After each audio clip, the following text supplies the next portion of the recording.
안녕하세요. 요즘 리치고를 정말 많은 분들이 활용을 잘 해주고 계시는데요. 리치고가 드디어 월간 사용자가 100만 명이 넘어섰습니다. 다 여러분들 덕분입니다. 진심으로 고맙습니다.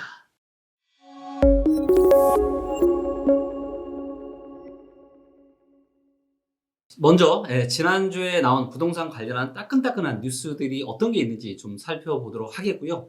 2023년에 특례 보금자리론에 이어서 이제 신생아 특례 대출 관련해서 최근에 보면은 살짝 이제 거래량도 조금 늘고 뭔가 부동산 시장이 살짝 조금 살아나는 이런 느낌들이 있거든요. 그래서 요거 관련한 뉴스 위주로 한번 살펴보도록 하겠고요. 자, 여기에서 이제 알람을 누르시고, 그럼 여기 이제 각종 리치고 관련된 알람들이 있거든요. 그래서 부동산 동향 브리핑을 누르시면 여기에 내가 뭐 즐겨찾기 아니라 아파트나 부동산 관련 뉴스들이 계속해서 이제 여기에 내용들이 쌓이게 됩니다. 자, 그래서 여기 이제 보시면은 아침을 여는 요 부동산 뉴스가 있는데요. 요거 위주로 제가 한번 살펴볼 텐데, 자, 이제 많은 분들이 이제 이 정부의 이런 정책들 때문에 24년에 다시 또 부동산 시장이 좋아지는 거 아니냐, 이런 이야기들을 좀 하고 계시는데, 이와 관련한 또 리치고 뉴스를 한번 보니까, 자, 여기 이제 보시면 이제 대출 신청 폭주라더니 공인중개사들 한숨 터져나온 까닭, 이런 또 내용들이 있는데, 이게 이제 어떤 내용인지 한번 살펴보도록 하겠습니다. 자, 보시면 신생아 대출 창구가 붐비는데, 굉장히 붐비는데 부동산 시장이 잠잠하다라는 겁니다, 지금. 네. 자, 그게 왜 그런지 이게 내용들을 잠깐 보시면 특례 대출 매수자 찾기는 뭐다? 로또라는 겁니다. 무슨 얘기냐면은 정부에서 지금 신생아 특례 대출을 만들어서 부동산 시장을 부양을 시키려고 하는데 여기에 해당이 되는 사람들 찾는 게 너무너무 지금 어렵다라는 거죠. 그리고 또 알고 보니까 뭐예요? 이 최저 금리가 1.1%한 중반까지 떨어지는 걸 알고 있었는데 이게 또 보니까 실상 금리가 3% 정도밖에 되지 않는다는 얘기죠. 그래서 요거를 내용을 한번 좀 더 디테일하게 한번 보면은, 자, 여기 이제 보시면 일단 신생아 특례 대출이기 때문에 애를 낳아야 되잖아요, 애를. 그쵸? 근데 지금 애를 낳는 집이 다들 아시는 것처럼 얼마 되지 않습니다. 자, 그래서 여기 보시면 지금 행정안전부 주민등록 인구 통계에 따르면 지난해 서울의 출생아 수가 4만 명이 조금 넘습니다. 4만 명. 그리고 신생아 특례 대출을 받을 수 있는 대상이 있는데 뭐냐면 부부 합산 연소득이 1억 3천 이하여야 됩니다. 요즘에 이제 맞벌이를 굉장히 많이 하지 않습니까? 근데 맞벌이 소득이 1억 3천이 넘으면 신생아 특례 대출을 받을 수가 없어요. 그리고 또 뭐가 있냐면 순자산 조건이 있는데 순자산이 4억 6,900만 원 이하여야만 이게 해당이 됩니까? 애도 있어야지, 소득 기준도 있어야지, 순자산 기준도 어느 정도 밑에 있어야지, 이게 다 맞아 떨어져야 신청을 할 수가 있는 거예요. 자, 근데 문제는 뭐냐? 여기에 부합하는 아파트도 작다라는 거예요. 자, 그래서 이거를 보니까 부동산 124에서 이제 집계를 했는데, 9억 원 이하 아파트가 37.3%, 그러니까 9억 원 이하 아파트만 이 특례 대출을 받을 수가 있거든요. 자, 근데 젊은 사람들이 좀 살 수 있는 노도강을 보면은 아파트 비중이 이렇게 좀 있죠. 자, 그래서 이 대상 가구랑 아파트 자체가 크게 제한이 되다 보니까 공인중개사분들이 무슨 얘기를 지금 하냐면요. 조건이 지금 너무 까다롭다. 그래서 1%대 금리로 신생아 대출이 나온다고 해서 잔뜩 지금 기대를 했는데 막상 보니까 매수세가 거의 지금 회복이 되고 있지 않다. 신생아 특례 대출 매수자 찾기가 로또나 마찬가지다라는 겁니다. 자, 여기에다가 이제 또 뭐가 있냐면요. 30년, 우리가 이제 금리가 2%도 안 되는 굉장히 초저금리로 지금 신생아 대출을 받을 수 있다. 이래가지고 붕 떴었는데 막상 보니까 30년짜리 대출로 가정을 해서 부부의 연봉이 8,500만 원을 넘잖아요? 그럼 한 사람당 4,000, 4,500. 이 정도는 굉장히 많잖아요. 근데 이게 넘어가면은 금리가 3%입니다.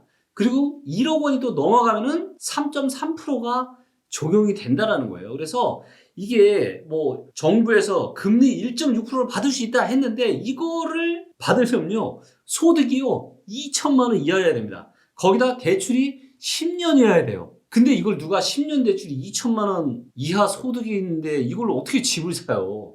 그러니까 이거는 말 그대로 그냥 보여주기식. 근데 실제로는 뭐다?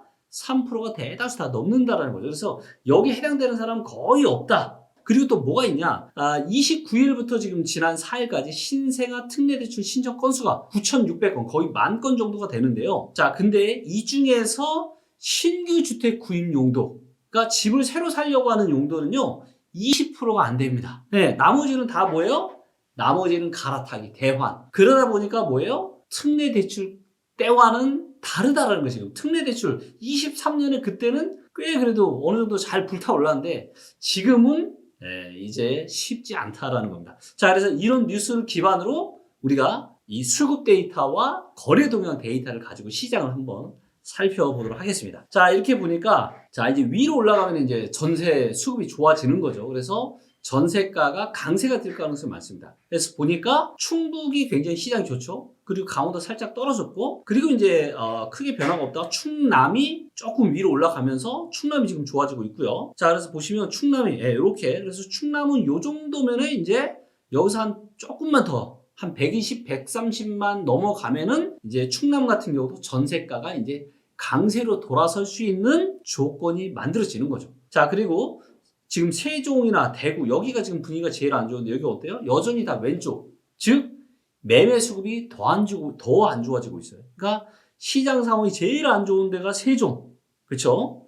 보시는 것처럼 매매 수급, 전세 수급 전부 다 안 좋죠. 그다음에 대구 같은 경우도 또 왼쪽. 매매 시장이 더 안 좋아지고 있습니다. 인천 같은 경우도 어때요? 인천도 왼쪽으로 가고 있죠. 밑으로 가고 있죠. 인천도 매매 시장, 지금 전세 시장 둘 다 또 안 좋아졌다. 자, 그러면 지금 서울을 볼까요? 서울 어때요? 변화가 있다 없다? 변화가 이거 2020년부터 볼게요. 자, 변화가 어때요? 변화 거의 없다. 지금 몇 주 동안 거의 지금 변화가 없습니다. 그러니까 특례 보금자리 때와는 다른 거죠. 자, 그때가 언제냐면 23년 1월 요때인데 이때는 어때요? 이렇게 지금 계속 올라가잖아요, 수급이.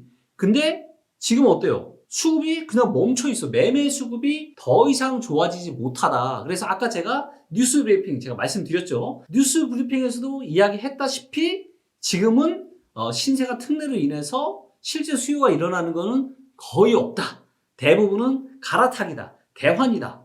그쵸? 그러다 보니까 뭐예요? 매매 수급이 지금 좋아지지 않는 겁니다. 자, 그렇기 때문에 2024년 지금 부동산 시장이 어디로 갈지, 지금 또다시 23년처럼 특례보금자리론 때문에 또다시 시장으로 뜨겁게 달아오는 거 아니냐. 근데 막상 데이터를 뚜껑을 까봤더니 어떻다? 23년보다 지금 정책의 효과가 훨씬 더 미약하다는 걸 우리가 명확하게 확인이 가능한 거죠. 자, 그러면 이번에는 거래 동향을 한번 살펴보도록 하겠습니다. 자, 그러면 거래가 또 어떻게 됐는지.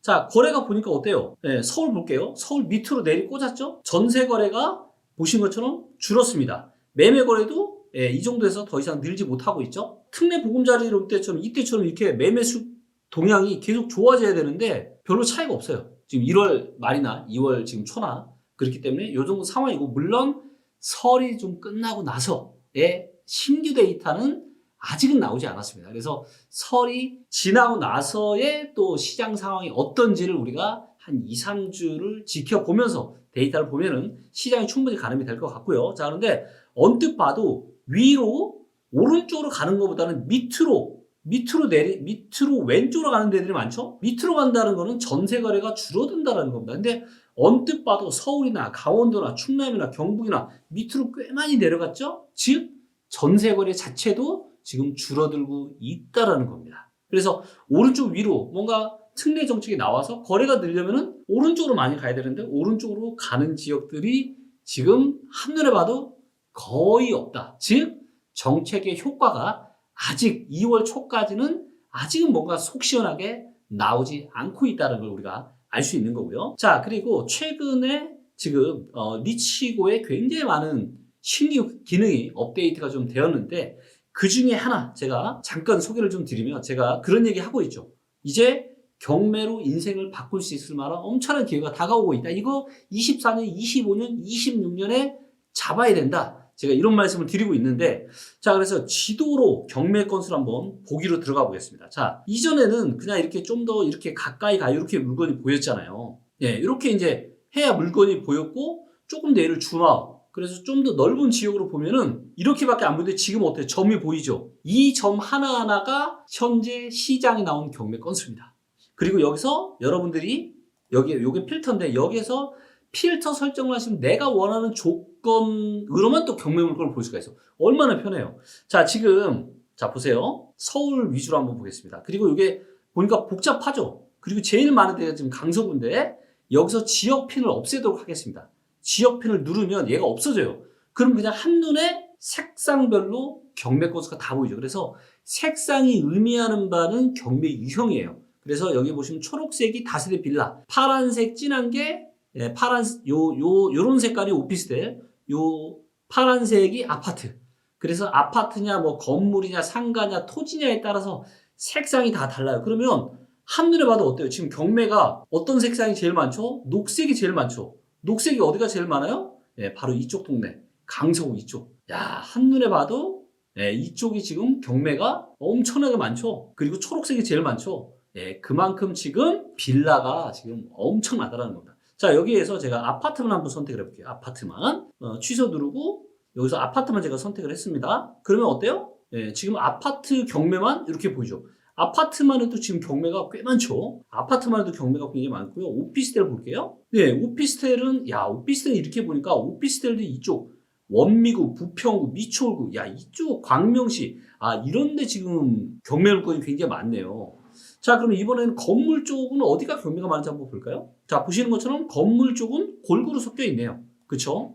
그래서 건물은 골고루 섞여 있다. 그럼 이번엔 토지를 볼까요? 저 같은 경우는 예를 들어서 저는 이제 앞으로 개발 호재가 많은 평택, 안성, 뭐 용인, 그 다음에 동탄 이쪽에 이 경매에 굉장히 관심이 많은데 그러면 얘네들을 보려면 어떻게 하면 돼요? 여기서 필터를 내가 토지를 선택을 하고 이렇게 보니까 어때요? 이렇게 한눈에 다 보이죠? 야, 여기 보니까 이게 어디야?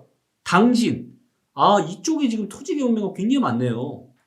그리고 이쪽에도 평택에도 조금 있고요. 그래서 이제는 리치고에서 리치고에서 그냥 한눈에 이렇게 전국의 경매 건수를 다 볼 수가 있어요. 야, 너무 속 시원하지 않습니까? 앞으로도 리치고 계속 업데이트 해 나갈 거고 이제는 한 달에 100만 명이 사용해 주시는데 앞으로 200만 명, 300만 명 될 때까지 열심히 하겠습니다. 전부 다 여러분들 덕분입니다. 감사합니다.